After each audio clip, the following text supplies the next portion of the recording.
Hello, welcome to MJRRPG. The following is a review of the Call of Cthulhu scenario, The Hoodlums, written by Alex Guillotte and Ian Christiansen, the seventh and final scenario in the Grindhouse Ultimate Collection. The first chunk of this review is largely spoiler-free, while the second half is full of spoilers, so I will warn off any prospective players before that starts. In short, The Hoodlums is a short and spooky dungeon crawl-esque scenario with a fun cast of characters, both the pre-generated investigators and the NPCs, human or otherwise. The Hoodlums is the seventh and final scenario in the Grindhouse Ultimate Collection, added as a bonus and not available in a 2-pack like the other Grindhouse volumes. It wears its Stephen King's It and the Goonies inspirations on its sleeves, with the investigators taking the roles of young teens that head into a sewer to save their friend. Of course, nothing untoward happens at all, absolutely nothing weird and gross, as per Grindhouse norms.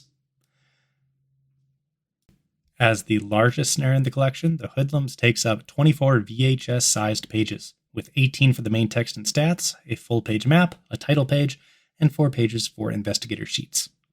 The visual layout of the Grindhouse scenarios has always been very well done, and Alex Guillotte's design skills shine all the brighter the longer the scenario is, most obvious in his longer works, and how prodigious he and his partners are. See Viral, Inversion, The Pipeline, The Highway of Blood, Carnival of Madness, The Tartarus Intercept.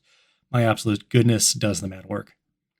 The structure of the Grindhouse scenario sometimes makes running them a bit more difficult than they otherwise would be, as each is structured more as a sandbox than a fixed guide for the keeper to follow. I find this owes more to their page length, as the shorter the page count, the more work for the keeper. With the extra word count, The Hoodlums is one of the smoothest Grindhouse scenarios, having plenty of guidance, events, and descriptions of the various places and things the investigators can explore. The investigators themselves are among the best in the collection, with each taking the role of a 80s coming-of-age movie archetype, as well as an associated D&D class that gives a special ability. The character descriptions are short and sweet, giving the players just enough hooks to sink their role-playing into.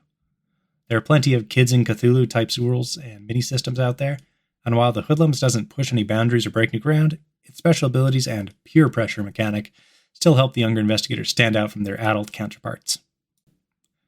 Most of the abilities provide for extra role-playing fodder.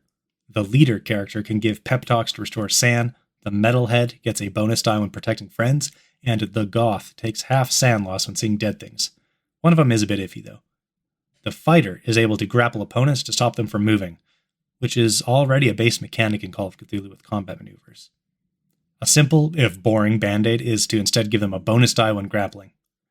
A more interesting and roleplay-focused idea would be to give them a bonus die to any combat-related roll at all, as long as they are the only hoodlum fighting, encouraging heroic last stands like rushing into the fight alone or holding off opponents while their friends accomplish some other task.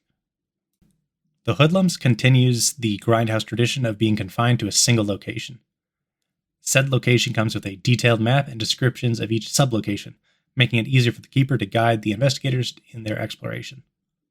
The various events and changes the keeper can throw at the investigators are not as wide-ranging as in some of the other sister scenarios, but combined with the detailed environment is more of a help than a hindrance. The keeper can easily hold on to them and activate them whenever needed with little pre-planning. As The Hoodlums doesn't advertise its premise beyond heading into a sewer, I won't give any more away here. The Hoodlums is a solid entry into the Grindhouse series, shouldering aside others to wrestle with Isle of the Damned and the Dark Root as my favorite to run.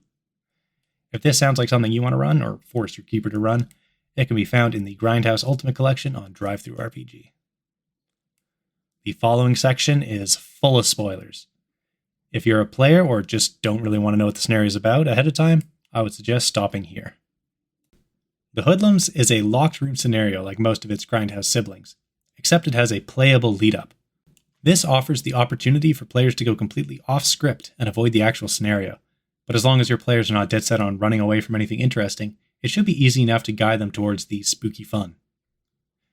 The investigators start in an abandoned train station, having a little party, when an NPC friend is kidnapped and disappears down a sewer entrance.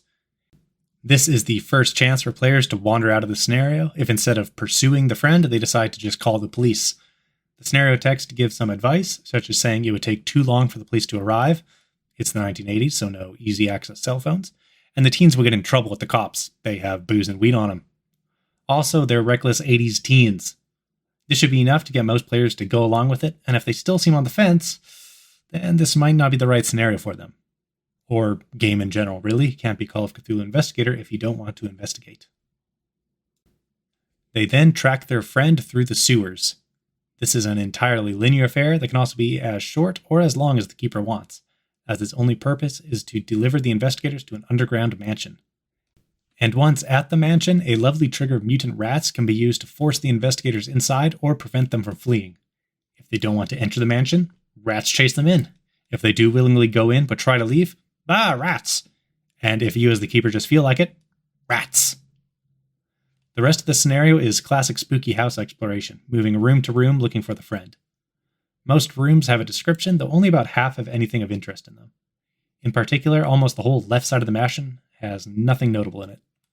The keeper could throw some notebooks or what have you around to dispense background information, or just leave the rooms as is in case investigators need somewhere to run away to later.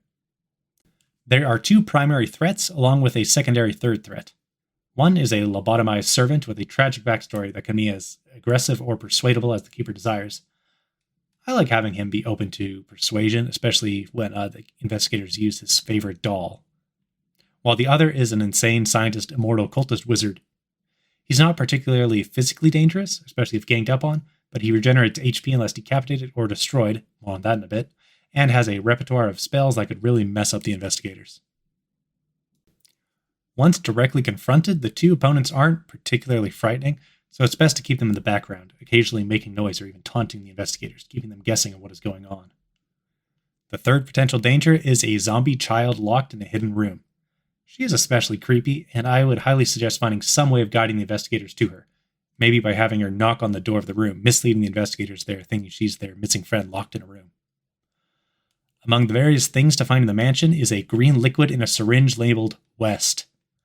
One of my players had the idea of taking it and later stabbed it into the big bad wizard scientist. I love this move way too much to not have it do something neat, so I referenced back to the Isle of the Damned, which also has a Herbert West derived serum. I just straight up ported it over, meaning that injecting the whole thing into the scientist made him inflate and explode. That's one way to destroy him. Overall, the Hoodlums is a classic poke around the spooky place scenario, and while it doesn't do anything completely out of the ordinary, its unique investigators and tone help set it apart, and make it one of my favorites of the Grindhouse Ultimate Collection. Once again, you can find that collection on DriveThruRPG. Thank you for listening. As always, credit to Cryochamber for use of their album Cthulhu.